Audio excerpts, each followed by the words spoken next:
Last night, Joel Embiid scored a 76ers franchise-high 70 points against the San Antonio Spurs in a win. Karl Anthony Towns recorded a franchise-high 62 points in a loss against the Charlotte Hornets. Kevin Durant had a 45-point game with a game winner. Both the Jays, Jalen and Jason, combined for 70 points as they both had 35, and Jaylen Brown dropped Luka Doncic. The Cavs, with no Darius Garland, still stomped the Magic by 30 points on the road, and many more. Guys, last night was one of the craziest nights of NBA history of my entire life of viewing basketball. There were so many interesting little headlines. We got a ton to talk about in this video, so let's just jump right into it.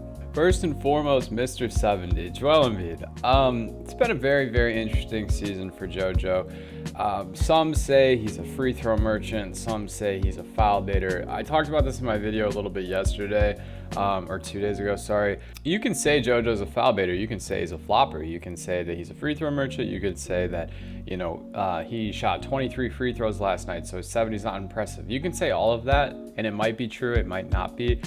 But the truth, the deep-seated truth at least, is that Joel Embiid is a very talented basketball player. His mid-range is automatic. His back-to-the-basket game is amazing. He's a great defender. He's honestly grown so much with patience as a big man.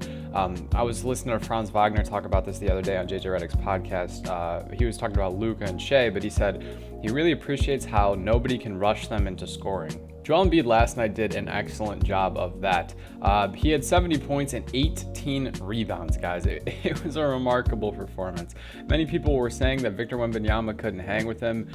You didn't watch the game. Victor had 33 points, he had 7 rebounds, and I think he guarded JoJo on like 3 or 4 possessions. It was a mixed diet of Zach Collins, Jeremy Sochan, and yes, like I said, there were some possessions where Victor Wembanyama was guarding him, but do you guys really think Greg Popovich would put the skinniest man on the court on Joel Embiid? I don't think so. This game is very interesting because when we look back in, a couple months, the regular season, we're talking about MVP awards, it's definitely going to be talked about that Joel Embiid in the month of January recorded a 70-point game. It's going to be talked about that in the month of January. He had, what was it, like 40 and 10 on the Denver Nuggets? These things are going to be talked about, especially when, the opposing center in Nikola Jokic is obviously the biggest competition. You have your guys like Shea and Anthony Edwards and maybe Tatum or Kawhi Leonard. But let's be honest, the top 3 is clearly Shea, JoJo, and Nikola, and then maybe Luka if the Mavs can win more games. All in all, though, this was just a really incredible performance. I do love that the teammates kind of just let Joel do his thing. Tyrese Maxey took a good amount of shots tonight, but outside of that, no one really attempted more than 10. And most importantly, they came away with the win. Unfortunately, I can't say the same about Karl Anthony Towns and the Minnesota Timberwolves. At halftime, Karl had 44 points and he drained 8 three-pointers when he was at 60 points, and it was a 4-point game in the fourth quarter with 3 minutes to go. Karl got benched by Chris Finch. Chris is an amazing head coach. I think he really pulls for his players. He does a really great job of being a vocal guy, and I really do love that. Last night, though, it was interesting because I couldn't really tell if he was pulling him out to stop the hero ball or if he was pulling him out because he thought he was getting played off the court.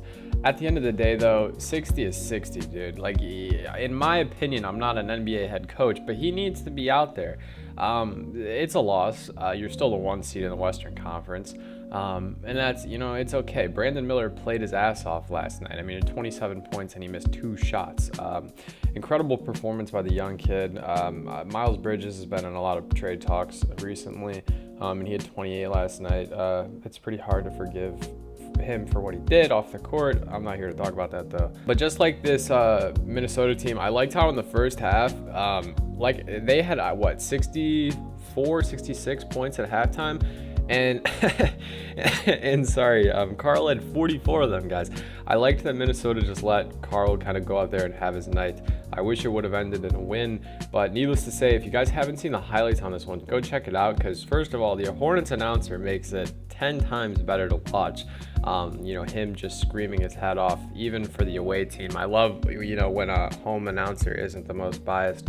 It really does frustrate me when you see, like, I always think about the clip of, this is going way back, but I always think about the clip of Derrick Rose hitting the game winner against the Milwaukee Bucks during his MVP run. And I just remember, if you watched it on the cast that wasn't the Bulls, so not the cast where they're saying, let me step back and kiss myself, you know, if you watch it from the Milwaukee cast, he just sounds so angry that he even has to say the words that Derrick hit a game winner. So I love that, you know, the Charlotte Hornets announcer is able to just swallow his pride and just do what he loves to do and get excited about basketball. And finally, speaking of getting excited about basketball, Kevin Durant, 43 points, 8 assists, 6 rebounds, 2 blocks, and a game winner against the Chicago Bulls. This is a big, big night for the Phoenix Suns, because you may think to yourself, well, dude, it's the Chicago Bulls. It should be a given.